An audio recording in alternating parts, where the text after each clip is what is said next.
Halo teman-teman semua, balik lagi bersama saya, Khairun Najwa. Di sini saya akan menjelaskan materi tentang konsep dasar manajemen keuangan.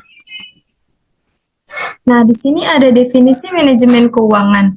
Menurut Sartono, istilah manajemen keuangan dapat diartikan sebagai manajemen dana baik yang berkaitan dengan pengalokasian dana dalam berbagai bentuk investasi secara efektif maupun usaha pengumpulan dana untuk pembiayaan investasi atau pembelanjaan secara efisien. Selanjutnya ada tujuan manajemen keuangan. Yang pertama ada memaksimalkan keuntungan.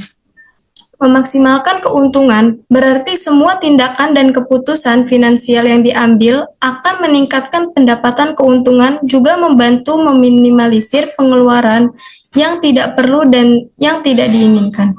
Yang kedua ada menjaga kelancaran arus kas. Sebuah perusahaan harus memiliki arus kas yang sehat untuk bisa memenuhi biaya sehari-hari. Dengan arus kas yang sehat, maka perusahaan dapat bertahan lebih lama dan mampu menghadapi krisis dengan baik. Selanjutnya ada fungsi manajemen keuangan. Yang pertama ada planning atau perencanaan. Yang dimaksud dengan perencanaan secara umum adalah bahwa seorang manajer punya tugas untuk melakukan perencanaan keuangan untuk perusahaannya. Perencanaan ini tidak hanya dilakukan pada saat bisnis baru dimulai, tetapi juga saat bisnisnya sudah berjalan, mau mengembangkan usaha atau yang lainnya. Rencana ini dibuat sebagai pedoman untuk perkembangan bisnisnya di masa depan. Yang kedua ada budgeting atau penganggaran. Budgeting adalah sebuah kegiatan pengalokasian dana untuk semua keperluan perusahaan. Pengalokasian ini harus dilakukan seminimal mungkin dengan memaksimalkan anggaran yang sudah ada. Fungsi budgeting merupakan tindak langsung dari perencanaan yang sudah dilakukan di awal. Yang ketiga ada controlling atau pengendalian. Fungsi ini memiliki peran untuk mengevaluasi dan memperbaiki sistem keuangan yang ada di perusahaan.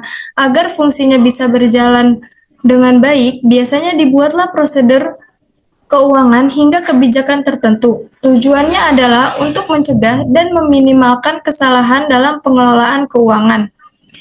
Yang keempat, ada auditing atau pemeriksaan.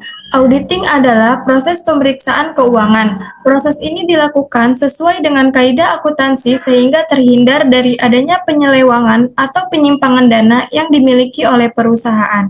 Artinya, seorang manajer keuangan harus bisa memeriksa kondisi finansial internal perusahaan sehingga keuangannya menjadi selaras dan sesuai. Yang kelima ada reporting atau pelaporan. Reporting atau pelaporan adalah kegiatan untuk melaporkan keuangan. Pelaporannya harus dilakukan secara transparan dan terbuka terhadap semua kalangan yang ada di perusahaannya.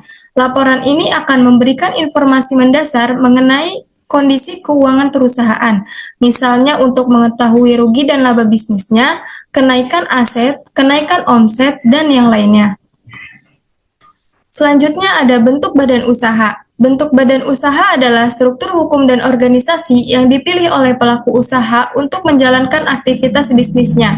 Setiap bentuk badan usaha memiliki karakteristik, kelebihan, dan kekurangan masing-masing, serta dampak yang berbeda terhadap aspek perpajakan, tanggung jawab hukum, dan kepemilikan. Di sini yang pertama ada perseroan terbatas atau PT, merupakan badan usaha berbadan hukum di mana modalnya terbagi dalam saham. Yang kedua ada persekutuan komanditer atau SIFI.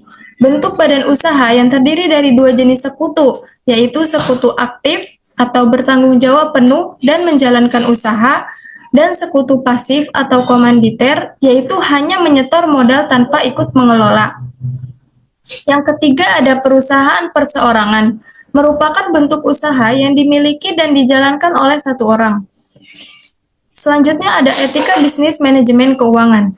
Etika bisnis dalam perusahaan memiliki peran yang sangat penting, yaitu untuk membentuk suatu perusahaan yang kokoh dan memiliki daya saing yang tinggi pula, serta mempunyai kemampuan menciptakan nilai yang tinggi. Diperlukan suatu landasan yang kokoh, tidak ada cara yang paling baik untuk memulai penelaahan hubungan antara etika dan bisnis, selain dengan mengamati bagaimana perusahaan real telah benar-benar berusaha untuk menerapkan etika ke dalam bisnis. Selanjutnya ada manajer keuangan. Manajer keuangan adalah individu yang bertanggung jawab untuk merencanakan, mengelola, dan mengawasi semua aspek keuangan dalam sebuah organisasi atau perusahaan. Tugas utama manajer keuangan adalah memastikan bahwa sumber daya keuangan digunakan secara optimal untuk mencapai tujuan perusahaan, seperti memaksimalkan keuntungan, menjaga likuiditas, dan meminimalkan risiko. Selanjutnya ada tujuan manajer keuangan. Tujuan manajemen keuangan adalah memaksimalkan laba. Memaksimalkan laba adalah proses menilai dan memanfaatkan sumber daya yang tersedia hingga mencapai potensi maksimal untuk memaksimalkan laba. Hal ini memberikan manfaat terbesar bagi pemegang saham perusahaan yang mengharapkan laba setinggi mungkin atas investasi mereka. Selanjutnya ada tugas manajer keuangan. Aktivitas perusahaan ditinjau dari sudut manajemen keuangan menjadi tugas manajer keuangan. Tugasnya antara lain adalah sebagai berikut, yaitu ada perolehan dana dengan biaya murah, penggunaan dana efektif dan efisien, analisis laporan keuangan, dan analisis lingkungan internal, eksternal yang berhubungan dengan keputusan rutin dan khusus. Selanjutnya ada peran manajer keuangan.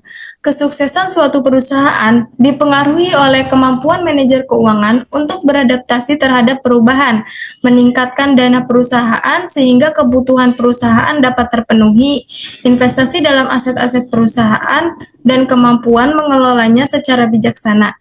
Apabila perusahaannya dapat dikembangkan dengan baik oleh manajer keuangan, maka pada gilirannya kondisi perekonomian secara keseluruhan juga menjadi lebih baik. Sekian video penjelasan dari saya. Jangan lupa like, comment, and subscribe. Terima kasih.